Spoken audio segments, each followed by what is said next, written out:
दोस्तों, आज हम बात करने वाले हैं मन की शांति की।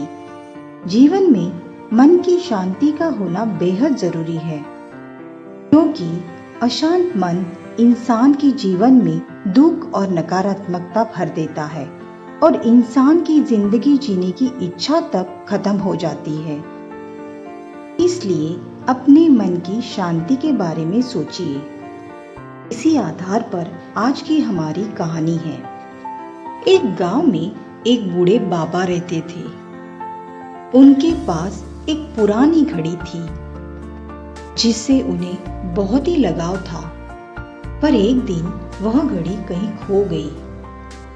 बूढ़े बाबा बहुत अशांत हो गए। वह किसी भी तरह से उसे वापस पाना चाहते थे।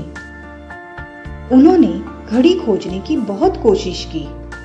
कभी कमरे में खोजते, तो कभी आंगन में, तो कभी अनाज के ढेरे में, पर तमाम कोशिश करने के बाद भी घड़ी नहीं मिली।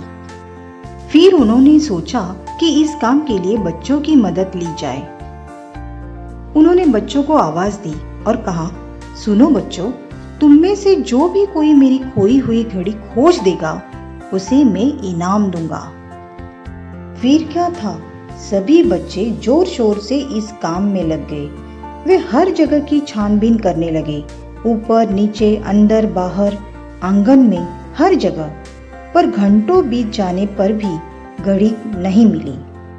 अब लगभग सभी बच्चे हार मान चुके थे और बूढ़े बाबा को भी यही लगा कि घड़ी अभी नहीं मिलेगी। तभी एक लड़का उनके पास आया और बोला, दादाजी, मुझे एक मौका और दीजिए, पर इस बार मैं ये काम अकेले करना चाहूंगा। बूढ़े बाबा का क्या जा रहा था, उन्हें तो घड़ी चाहिए थी। उन्होंने तुरंत हाँ कर दी। वो लड़का एक एक करके घर के कमरों में जाने लगा और जब बूढ़े बाबा के शयन कक्ष यानी बेडरूम से निकला तो घड़ी उसके हाथ में थी। बूढ़े बाबा यह देखकर बहुत खुश हो गए और हैरानी से उन्होंने पूछा, बेटा, कहाँ थी ये घड़ी? और जहाँ हम सभी असफल हो गए, वहां तुमने इसे कैसे ढूंढ निकाला? लड़का बोला, दादाजी, मैंने कुछ भी नहीं किया। बस मैं कमरे में गया और चुपचाप बैठ गया और घड़ी की आवाज पर ध्यान केंद्रित करने लगा। कमरे में शांति होने के कारण मुझे घड़ी की टिक टिक सुनाई दे गई, जिससे मैंने उसकी दिशा का अंदाज लगा लिया और अलमारी के पीछे गिरी एक घड़ी खोज निकाली। दोस्तों, जिस तरह कमरे की शांति घड़ी ढूंढने में मददगार साबित हुई, उसी प्रकार मन की शांति हमें जिंदगी की जरूरी चीजें समझने में मददगार साबित होती है।